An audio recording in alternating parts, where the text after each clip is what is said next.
नमस्कार, मनी 9 के weekend special show company नामा में मैं संदीप ग्रोवर आपका बहुत बहुत स्वागत करता हूं। कंपनी नामा एक ऐसा शो है जिसमें हम बीते कारोबारी हफ्ते की सोमवार से शुक्रवार की कॉर्पोरेट और स्टार्टअप जगत की खबरें आपको बताते हैं। साथ ही ऐसी खबरों पर भी फोकस करते हैं जिनमें कोई ना कोई विवाद जुड़ा हुआ है, हमारे खास सेगमेंट ऑन द रडार के जरिए। तो चलिए फिर देरी किस बात की, जल्दी से शुरू करते हैं इस हफ्ते की खबरों का सफर। पहले बात करते हैं कॉर्पोरेट से जुड़ी बड़ी सुर्खियों की और पहले बात करते हैं फूड डिलीवरी कंपनियों की। नए खिलाड़ी की एंट्री से इस हफ्ते जो एग्जिस्टिंग कंपनियां हैं इटर्नल और स्विगी जैसी, वो थोड़े से सहमते हुए दिखे हैं। दरअसल रैपिडो नए तरीके से फूड डिलीवरी कारोबार में एंट्री ले चुकी है। NRAI के साथ उन्होंने एक नॉन एक्सक्लूसिव पार्टनरशिप की है जिसके तहत ऑप्टिमल प्राइसिंग जो है वो पार्टनर को देने की योजना, यानी कि रेस्टोरेंट्स के पास ज़्यादा पैसा बचता हुआ दिखेगा। साथ ही साथ ग्राहकों से भी पैकेजिंग फीस चार्ज नहीं करेगी कंपनी।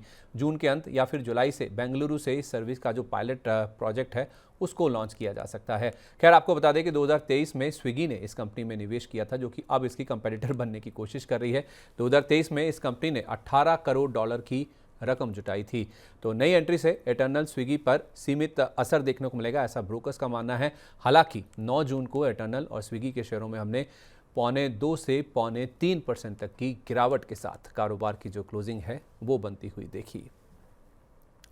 अगली खबर जियो फाइनेंशियल को लेकर है, जो कि इस पूरे हफ्ते फोकस में रही और अच्छी खबरें आती हुई दिखी। पहली खबर ये थी कि AMC बिजनेस की लीडरशिप टीम को इसने नियुक्त कर दिया है। साथ ही साथ जियो ब्लैक रॉक AMC ने अपनी वेबसाइट भी लॉन्च कर दी है। ये फैसला आया है 26 मई के बाद, जब इनको सेबी की ओर से म्यूचुअल फंड कारोबार के लिए फाइनल अप्रूवल मिला था। 9 जून को जब यह खबर आई तो जियो फाइनेंशियल का शेयर करीब 4% की मजबूती के साथ ₹305.45 पर एकदम डे हाई के करीब जाकर बंद हुआ और निफ्टी का टॉप गेनर था। 11 जून को खबर थी कि सेबी से कंपनी को रजिस्ट्रेशन सर्टिफिकेट मिल गया है। इन्वेस्टमेंट एडवाइजर के रूप में कामकाज करने के लिए इनको मंजूरी मिली है और ये मंजूरी जियो ब्लैक रॉक इन्वेस्टमेंट को मिलती हुई दिखी है। 11 जून को जियो फाइनेंशियल के शेयर में ₹306.80 तक का उछाल देखने को मिला, लेकिन क्लोजिंग मामूली गिरावट के साथ ₹302.60 के स्तर पर देखने को मिली। 12 जून को खबर थी कि 2 डेट म्यूचुअल फंड्स के लॉन्च के लिए सेबी से इन्होंने मंजूरी मांगी है। जियो ब्लैक रॉक म्यूचुअल फंड ने ये सेबी से मंजूरी मांगी है, जिसमें 2 सेगमेंट शामिल हैं, एक लिक्विड और दूसरा मनी मार्केट फंड्स लॉन्च करने के लिए इनकी तैयारी है, जिसको लेकर सेबी से मंजूरी मांगी गई है। 12 जून को जियो फाइनेंशियल के शेयर में 2% से ज़्यादा की गिरावट के साथ ₹296.15 के स्तर पर कारोबार की समाप्ति देखने को मिली। इस हफ्ते विप्रो में एक बड़ी ब्लॉक डील हुई, जिसके बाद शेयर में हमने एक्शन बनता हुआ दिखा। 20.23 करोड़ शेयरों या फिर ऑलमोस्ट 2% हिस्से की ब्लॉक डील हुई। ₹250 प्रति शेयर के दाम पर 2:05 से 2:20 की जो विंडो होती है उसमें ये ब्लॉक डील हुई, जिसके बाद 9 जून को विप्रो का शेयर करीब 1.25% ऊपर ₹251.72 के स्तर पर जाकर बंद होता हुआ दिखा। 9 जून की शाम को आई डिटेल्स के मुताबिक अजीम प्रेमजी ट्रस्ट ने 5,057 करोड़ रुपए की रकम में ये करीब 20 करोड़ शेयरों के आसपास की बिक्री करी, जिसमें हशाम ट्रेडर्स ने 11.9 करोड़ शेयर खरीदे हैं। प्रजीम ट्रेडर्स ने करीब 6 करोड़ शेयरों की खरीदारी की है, जो कि आधे % के आसपास की हिस्सेदारी है, और प्रजीम ट्रेडिंग एंड इन्वेस्टमेंट ने 2.38 करोड़ शेयरों की खरीदारी की है, जो कि 0.22% हिस्सेदारी के बराबर बनती है। 10 जून को विप्रो के शेयर में दोबारा खरीदारी दिखी और करीब 1.5% चढ़कर शेयर ₹254.69 के स्तर पर जाकर बंद होता हुआ दिखा। इस हफ्ते संस्थागत निवेशकों ने सुज़लॉन के शेयर में बड़ी खरीदारी की है। दरअसल 19.81 करोड़ शेयरों या करीब 1.5% हिस्से की इस कंपनी में ब्लॉक डील हुई।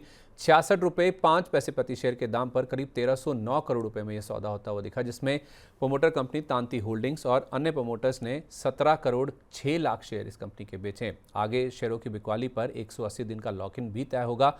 मार्च तक आपको बता दें प्रोमोटर्स के पास करीब 13.25% के आसपास का हिस्सा था, लेकिन इंपॉर्टेंट है किसने खरीदारी की है इस कंपनी में। इसमें बड़े बड़े नाम शामिल होते हुए दिखे, जिसमें गोल्डमैन सैक्स ने करीब 6 करोड़ शेयर खरीदे, मोतीलाल ओसवाल AMC ने 3 करोड़ शेयरों से ज़्यादा खरीदारी करी, ABSL म्यूचुअल फंड ने 3 करोड़ शेयरों से ज़्यादा और ICICI प्रूडेंशियल लाइफ इंश्योरेंस ने भी करीब 2.25 करोड़ शेयरों की खरीदारी इस कंपनी में की। 9 जून को सुज़लॉन एनर्जी के शेयर में 68.30 तक का उछाल देखने को मिला, लेकिन कारोबार की क्लोजिंग करीब 0.1% ऊपर ₹67.22 के स्तर पर जाकर देखने को मिली। इस हफ्ते बजाज फाइनेंस ने अपनी रिकॉर्ड डेट की घोषणा की। बोनस और स्टॉक स्प्लिट की जो रिकॉर्ड डेट है वो 16 जून तय की गई है। आपको बता दें 1:1 का बोनस था और 1:5 का स्टॉक स्प्लिट था, जिसकी कंपनी ने घोषणा की थी। चौथी तिमाही के जब नतीजे आए थे तो उसके साथ बोनस और स्टॉक स्प्लिट की घोषणा आई थी और उसी का जो अनाउंसमेंट है रिकॉर्ड डेट का वो अब इस कंपनी की ओर से आया। 9 जून को इसके ऊपर स्टॉक ने रिएक्ट किया। शेयर ने 9,788 रुपये का रिकॉर्ड हाई लेवल छुआ और क्लोजिंग करीब 3.25% ऊपर 9,624 रुपये के स्तर पर जाकर देखने को मिली। इस हफ्ते हिंदुस्तान जिंक ने डिविडेंड की घोषणा की और डिविडेंड की घोषणा के बाद शेयर गिर गया। पहले खबर ये आई कि 11 जून को कंपनी की बोर्ड बैठक होने वाली है जिसमें डिविडेंड के ऊपर बोर्ड विचार करेगा। इससे पहले अगस्त 2024 में इस कंपनी ने डिविडेंड दिया था और वो था 19 रुपये पर शेयर का। तब 9 जून को हिंदुस्तान जिंक के शेयर ने 532 रुपये 70 पैसे तक का उछाल दिखाया और उसके बाद करीब 5.25% ऊपर 526 रुपये पर कारोबार का अंत हुआ। 11 जून को जब बोर्ड बैठक हुई तो बोर्ड ने 10 रुपये पर शेयर के डिविडेंड को मंजूरी दे दी, लेकिन उसके बाद शेयर में गिरावट हुई। हालांकि कंपनी का जो 91.34% हिस्सा है वो मजबूत हाथों में है, जिसमें वेदांता करीब 63.5% और करीब 28% हिस्सा सरकार होल्ड करती है। लेकिन डिविडेंड की घोषणा के बावजूद 11 जून को हिंदुस्तान जिंक के शेयर में मुनाफा वसूली हावी होगी और शेयर करीब 3.25% गिरकर 519 रुपये 20 पैसे पर बंद हुआ, जो कि 518 रुपये 70 पैसे के डे लो के बिल्कुल करीब था। खबरों के लिहाज से ये हफ्ता एमसीएक्स के लिए मिला जुला रहा। पहली खबर ये थी कि सेबी से इस कंपनी को, इस एक्सचेंज को इलेक्ट्रिसिटी डेरिवेटिव्स लॉन्च करने की मंजूरी मिल गई है, जो कि मंथली बेसिस पर होंगे। भारत के इतिहास में पहली बार ऐसा हो रहा है कि जब इलेक्ट्रिसिटी डेरिवेटिव्स लॉन्च होते हुए दिखेंगे। जिस दिन ये खबर आई तो शेयर ने 7,983 रुपये 50 पैसे की रिकॉर्ड ऊंचाई को छुआ और 9 जून को एमसीएक्स के शेयर में करीब 7% ऊपर 7,935 रुपये पर और आईईएक्स के शेयर में 4% ऊपर 209 रुपये 99 पैसे पर कारोबार का अंत हुआ। 12 जून को खबर आई कि एनएसई को मंथली इलेक्ट्रिसिटी कॉन्ट्रैक्ट्स लॉन्च करने की मंजूरी मिल गई है, यानी कि एमसीएक्स के बाद सेबी की ओर से मंजूरी पाने वाली ये दूसरी एक्सचेंज बन गई और इस दिन आ गई एमसीएक्स के शेयर में गिरावट, यानी कि 12 जून को एमसीएक्स का शेयर 2.5% गिरकर 7,485 रुपये के स्तर पर और आईईएक्स का शेयर एक दिन पहले करीब 8% गिरकर 193 रुपये 28 पैसे के स्तर पर जाकर बंद होता हुआ दिखा। इस हफ्ते इंडसइंड बैंक के लिए सेबी की ओर से एक राहत आती हुई दिखी है। सेबी की इनसाइडर ट्रेडिंग मामले में अंतरिम ऑर्डर पर इस हफ्ते एक सफाई आती हुई दिखी, जिसमें अंतरिम ऑर्डर में बोर्ड नोट को इंगेजमेंट नोट में बदल दिया गया, यानी कि इस कंपनी के लिए कुछ और खास नेगेटिव खबर नहीं आती हुई दिखी। 9 जून को इंडसइंड बैंक के शेयर ने शुरुआती कुछ मिनटों में 821 रुपये 50 पैसे का लो टच किया, लेकिन क्लोजिंग 1.5% से ज़्यादा की मजबूती के साथ 836 रुपये के स्तर पर जाकर हुई। जेके सीमेंट ने सैफको सीमेंट्स का अधिग्रहण पूरा कर लिया है। सैफको सीमेंट्स के हिस्सा खरीद की जो प्रक्रिया है वो इस कंपनी की ओर से पूरी कर ली गई है। करीब 150 करोड़ रुपए की रकम में सैफको सीमेंट्स का इस कंपनी ने 60% हिस्सा खरीदा है, जिसमें प्रमोटर से हिस्सा खरीद की गई है। साथ ही साथ कुछ फ्रेश शेयरों को भी खरीदा गया है, जिसके तहत ये अधिग्रहण पूरा किया गया है। 9 जून को जेके सीमेंट्स के शेयर ने 5,981 रुपये का 52 वीक हाई छुआ, लेकिन बाद में क्लोजिंग करीब 2.25% नीचे 5,776 रुपये के स्तर पर जाकर देखने को मिली। यूनिवर्सल बैंक बनने की तैयारी में जन स्मॉल फाइनेंस बैंक काफ़ी आगे नजर आ रहा है। आरबीआई के पास इस बैंक ने यूनिवर्सल बैंक बनने के लिए अर्जी दाखिल की है स्वैच्छिक इच्छा से। स्मॉल फाइनेंस बैंक से यूनिवर्सल बैंक बनने के लिए बैंक की ओर से मंजूरी मांगी गई है, जिसके ऊपर 10 जून को स्टॉक ने रिएक्ट किया। 10 जून को जन स्मॉल फाइनेंस बैंक के शेयर में मामूली बढ़त के साथ क्लोजिंग हुई। हालांकि 9 जून को शेयर में 6.5% से ज़्यादा का उछाल देखने को मिला था। इस हफ्ते यूनाइटेड स्पिरिट्स का शेयर भी फोकस में रहा, क्योंकि डियागियो की आरसीबी में हिस्सा बिक्री की कोई योजना नहीं है, ऐसा कंपनी की ओर से सफाई आती हुई दिखी। न्यूज़ रिपोर्ट्स ऐसी थी ब्लूमबर्ग के हवाले से कि डियागियो की आरसीबी में हिस्सा बिक्री की योजना है। पेरेंट कंपनी डियागियो यूएसएल के जरिए ये हिस्सा होल्ड करती है, जिसको आंशिक या फिर पूरे हिस्से के रूप में बेचा जा सकता है। इसके ऊपर विचार चल रहा है। डियागियो ने आरसीबी में हिस्सा बिक्री की रिपोर्ट को पूरी तरह से खारिज कर दिया, जिसके ऊपर 10 जून को हमने रिएक्शन देखा।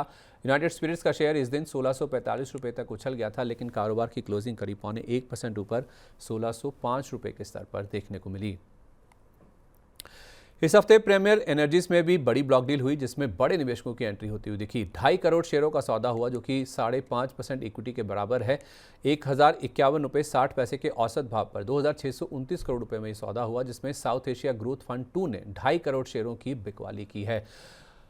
ब्लॉक डील के आंकड़ों के अनुसार 16 बड़े निवेशक खरीदार के रूप में इस कंपनी के साथ जुड़े हैं, जिसमें क्वांट म्यूचुअल फंड ने 43.55 लाख, एक्सिस म्यूचुअल फंड ने करीब 11 लाख शेयर खरीदे हैं, बंधन म्यूचुअल फंड ने करीब 2 lakh share, Edelweiss mutual fund ने भी करीब 14.25 लाख शेयरों की खरीदारी की। इसके अलावा लंबी लिस्ट है जहां पर खरीदारों के नाम सामने आते हुए दिखे हैं। 10 जून को प्रीमियर एनर्जीज का शेयर ब्लॉक डील के बाद 1,119 रुपये 80 पैसे तक उछल गया था, लेकिन कारोबार का अंत करीब 2% ऊपर 1,082 रुपये 80 पैसे के स्तर पर देखने को मिला। जिंदल सॉ ने मिडिल ईस्ट में बड़े विस्तार की योजना बनाई है। इनफैक्ट मिडिल ईस्ट में क्षमता विस्तार प्लान की इस कंपनी ने घोषणा की है, जिसमें 12 से 36 महीने में प्रोजेक्ट पर काम पूरा कर लिया जाएगा। इसके मुताबिक अबू धाबी में करीब $100 मिलियन का निवेश किया जाएगा इस कंपनी की ओर से, जिसमें 3 लाख टन सालाना क्षमता वाली सीमलेस पाइप प्लांट की जो योजना है वो कंपनी ने तैयार की है। इसके अलावा एचसो पाइप्स के लिए बुहोर इन्वेस्ट के साथ इन्होंने $1 करोड़ का एक जेवी भी खड़ा किया है और डक्टाइल आयरन पाइप्स के लिए रैक्स यूनाइटेड के साथ इन्होंने $30 लाख का एक जेवी बनाया है। 10 जून को जिंदल सॉ के शेयर ने ₹257 का इंट्राडे हाई छुआ और करीब 7% ऊपर ₹247.70 पर जाकर क्लोजिंग हुई। एंड्रयू यूल ने इस हफ्ते वीडोल कॉप का ओएफएस लॉन्च किया है। 3.5 लाख शेयरों का एंड्रयू यूल ने ओएफएस लॉन्च किया, जो कि 2% हिस्सेदारी के बराबर बनता है। ₹1566 का इसका फ्लोर प्राइस था, जो कि ₹1680 के आसपास के उस समय के मौजूदा भाव से करीब 7% के डिस्काउंट पर था। 10 जून को नॉन रिटेल का हिस्सा खुला, जो कि 9 गुना से ज़्यादा सब्सक्राइब होता हुआ दिखा। 11 जून को रिटेल निवेशकों के लिए हिस्सा खुला था, उसमें भी करीब 70% के आसपास बोलियां मिलती हुई दिखी।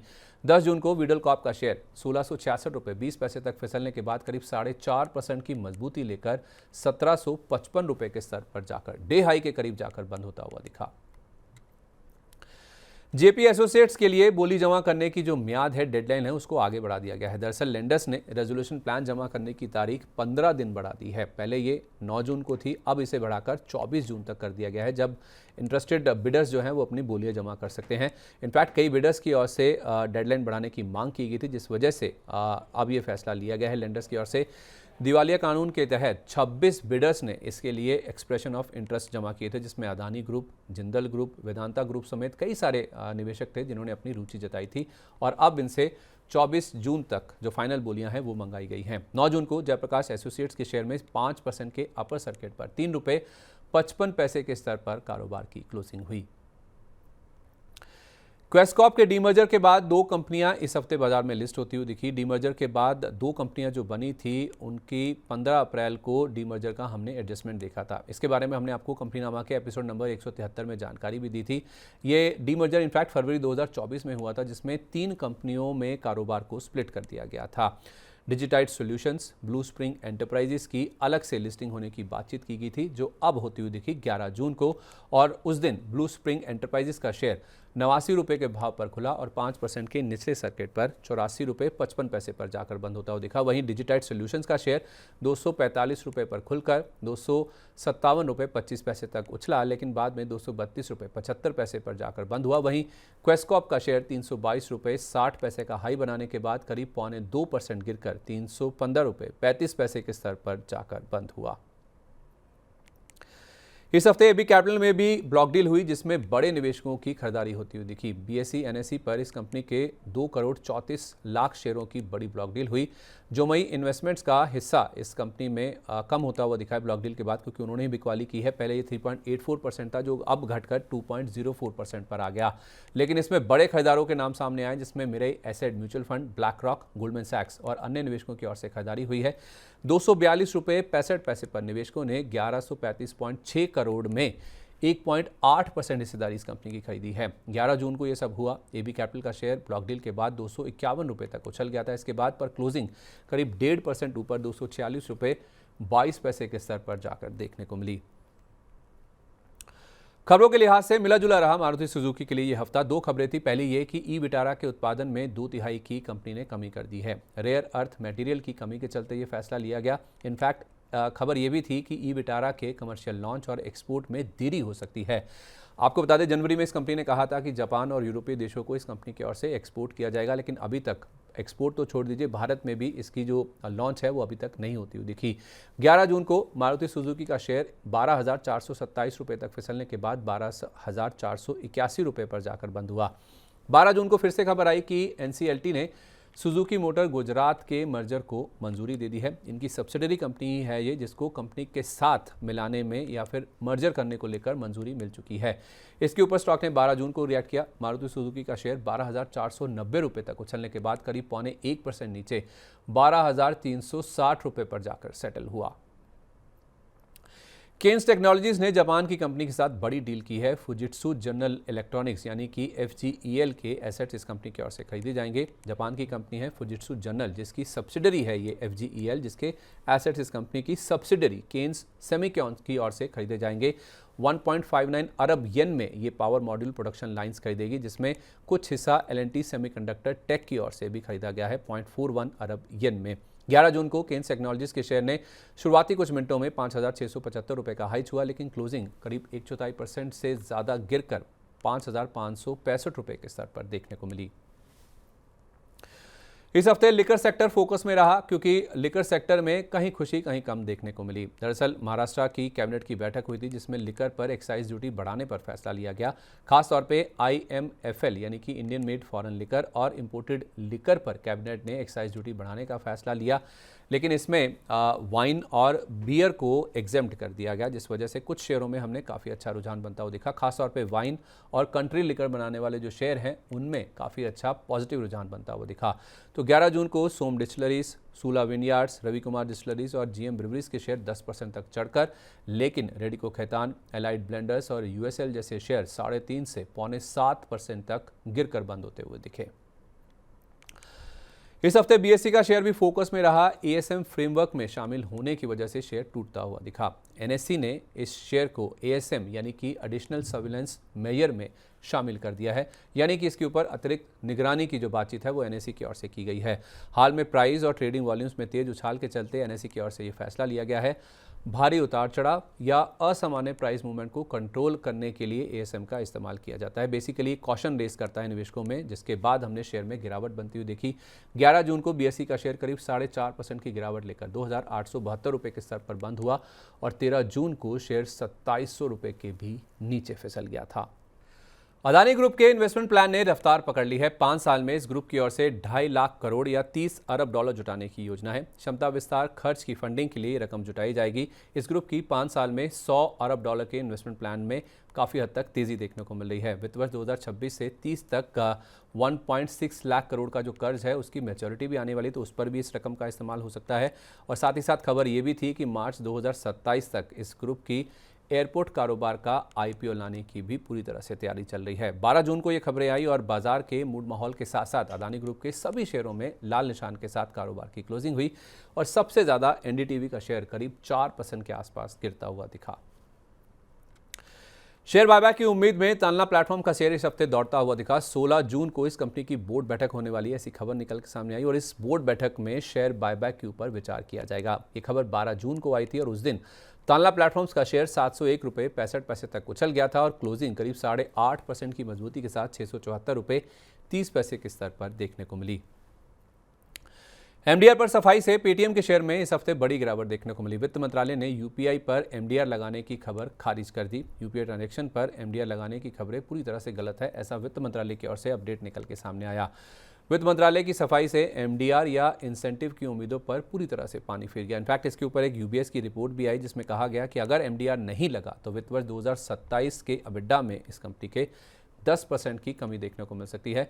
शेयर पर न्यूट्रल रेटिंग बरकरार रखी गई, लेकिन टारगेट UBS ने 1,000 रुपये का दिया। स्टॉक रिएक्ट करता हुआ दिखा। 12 जून को पेटीएम का शेयर 10% से ज़्यादा लुढ़क गया था और क्लोजिंग भी करीब 7% नीचे 893 रुपये के स्तर पर जाकर देखने को मिली।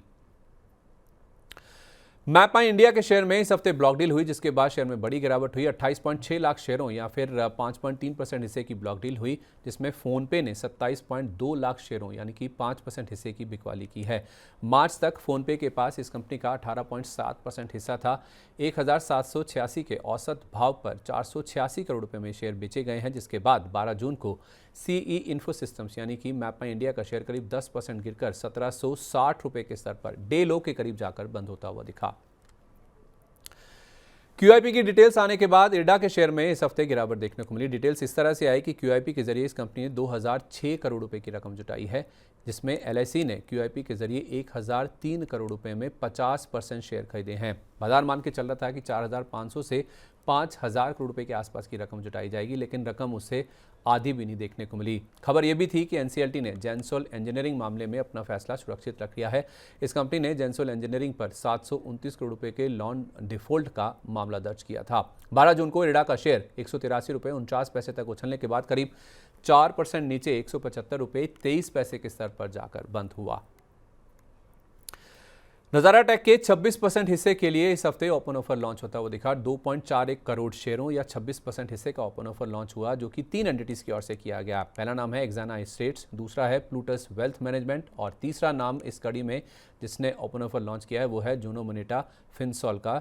990 रुपये पर शेयर के भाव पर ही ओपन ऑफर लॉन्च किया गया है, जिसके बाद 12 जून को नजारा टेक के शेयर ने शुरुआती कुछ मिनटों में 1283 रुपये 50 पैसे का हाई हुआ, लेकिन क्लोजिंग करीब 2% नीचे 1249 रुपये 90 पैसे के स्तर पर देखने को मिली।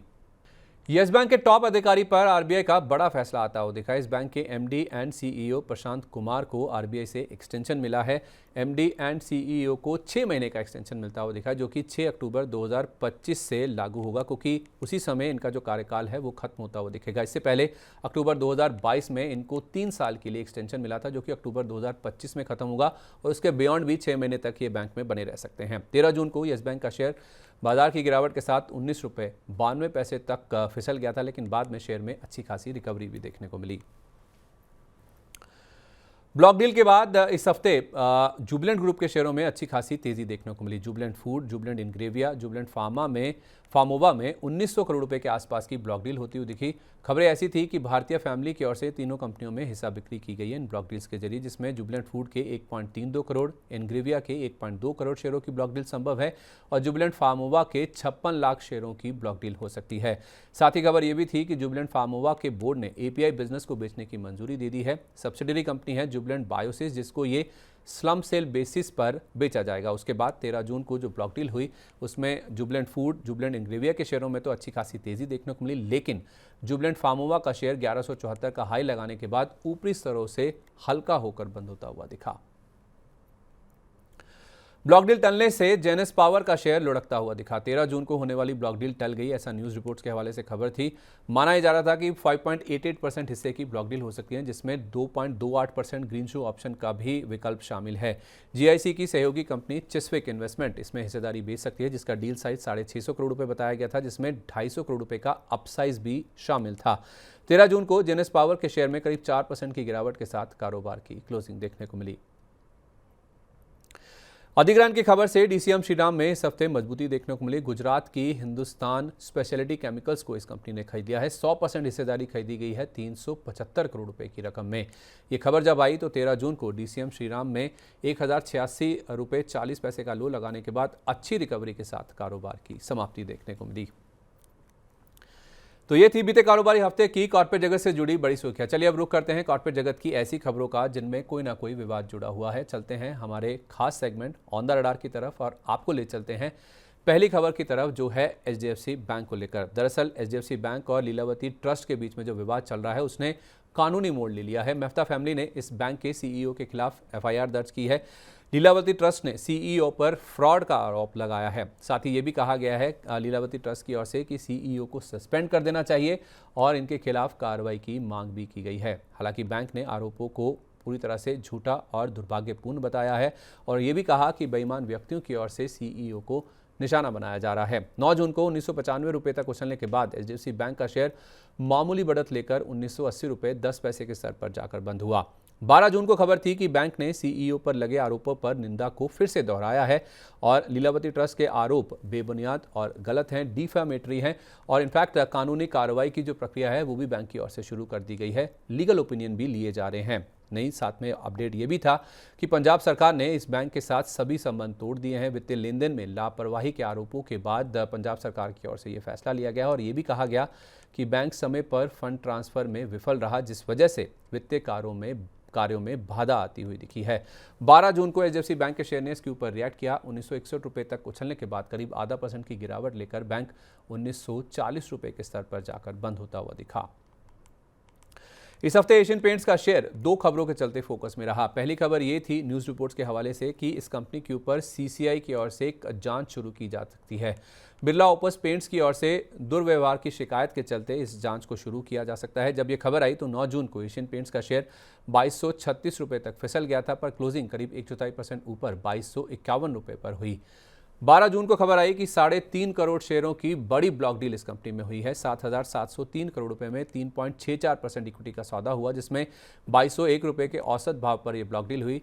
इसमें आरआईएल ने सिद्धांत कमर्शियल्स के जरिए 3.5 करोड़ शेयरों की बिकवाली की है।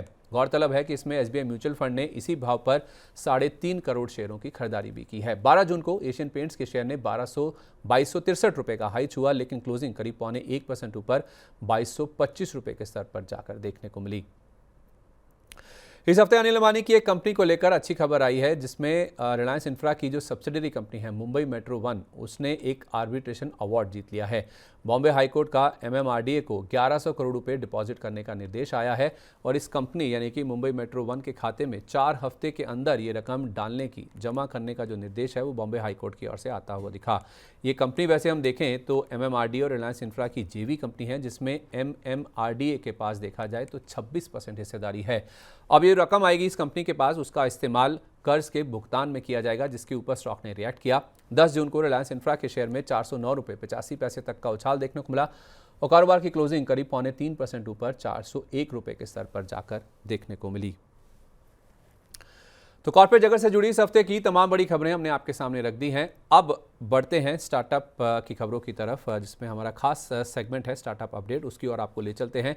और खबर है पाइन लैब्स को लेकर। आईपीओ से कुछ महीने पहले पाइन लैब्स में कुछ बड़े बदलाव होते हुए दिखे हैं। दरअसल इस कंपनी का जो ग्रुप सीएफओ हैं मार्क मैथन्स, उन्होंने अपने पद से इस्तीफा दे दिया है। गौरतलब है कि $1 अरब के आईपीओ से पहले ग्रुप सीएफओ की ओर से ये इस्तीफा आता हुआ दिखा है। आईपीओ में इस कंपनी की $6 अरब से ज़्यादा के वैल्यूएशन की मांग की जा सकती है और 2021 में ही मार्क मैथन्स यानी कि जो ग्रुप सीएफओ हैं, उन्होंने इस कंपनी को ज्वाइन किया था और अब उनकी ओर से इस्तीफा आ गया है। तो आज के एपिसोड में बस इतना ही। खबरों के सिलसिले को यहीं पर विराम देते हैं, पर अगले शनिवार को आपसे फिर मुलाकात होगी इसी समय नई खबरों के साथ। तब तक आप जुड़े रहिए मनी9 के साथ। और हाँ, अगर आपको हमारा इस हफ्ते का शो अच्छा लगा है, नीचे कमेंट बॉक्स में अपनी राय हमारे साथ जरूर शेयर करें और अपने दोस्तों, सहयोगियों और रिश्तेदारों को भी इस वीडियो का लिंक ज़रूर शेयर करें। और बिजनेस जगत की हर बड़ी खबर के साथ साथ पर्सनल फाइनेंस की ताज़ा तारीन खबरों को पढ़ने के लिए आप हमारी वेबसाइट money9live.com पर लॉगिन भी कर सकते हैं। नमस्कार, हैप्पी वीकेंड।